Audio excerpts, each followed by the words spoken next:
Is the investor who trades less actually lazy? A behavioral finance and performance analysis. In active market cultures, frequent trading is often associated with intelligence, effort, and skill. Less activity, in contrast, may be labeled as laziness. But research and long-term performance data suggest something different.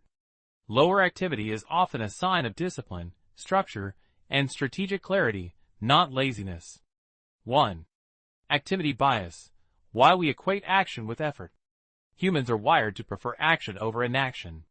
This is known as action bias, the tendency to do something rather than nothing, even when inaction is optimal. Psychological research shows that action reduces anxiety because it creates a sense of control. In investing, trading feels productive. Waiting feels passive. Doing nothing feels irresponsible. But emotional relief is not the same as strategic improvement. 2. What the data says about trading frequency. Research by Brad Barber and Terence O'Dean found that investors who trade more frequently tend to earn lower net returns. Overconfident investors trade more. After costs, high turnover portfolios underperform. More effort does not necessarily mean better outcomes. Often, it means higher friction. 3. The hidden cost of looking busy.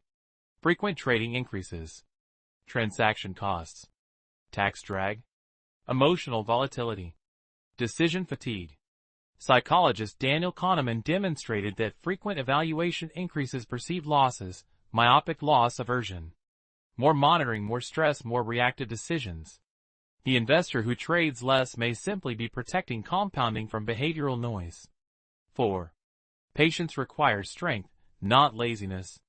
Doing nothing during volatility is psychologically difficult. When markets fall, selling reduces discomfort. Holding increases uncertainty. Resisting the urge to act requires emotional regulation, strategic conviction, clear rules.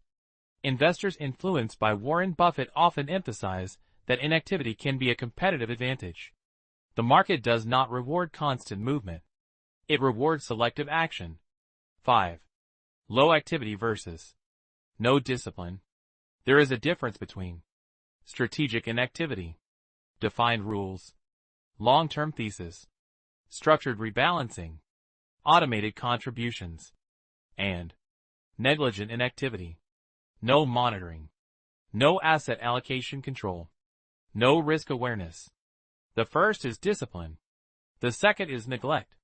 Trading less is not laziness when supported by structure. 6. Compounding prefers stability. Compounding requires time, continuity, low friction. Frequent trading interrupts exponential growth, long holding periods, tax efficiency. Less activity often means greater alignment with compounding dynamics.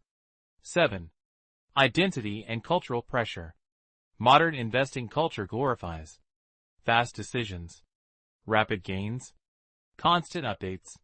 But long-term wealth building is usually slow, uneventful, structurally boring. Boring does not mean ineffective. It often means optimized. 8. When low activity can be a problem.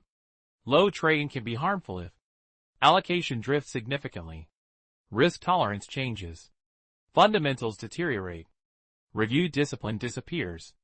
Strategic inactivity must be paired with periodic evaluation. The core insight: the investor who trades less is not necessarily lazy. They may be reducing friction, avoiding emotional mistakes, protecting compounding, managing behavioral risk.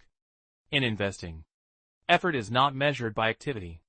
It is measured by discipline. The market does not pay for motion. It pays for durability.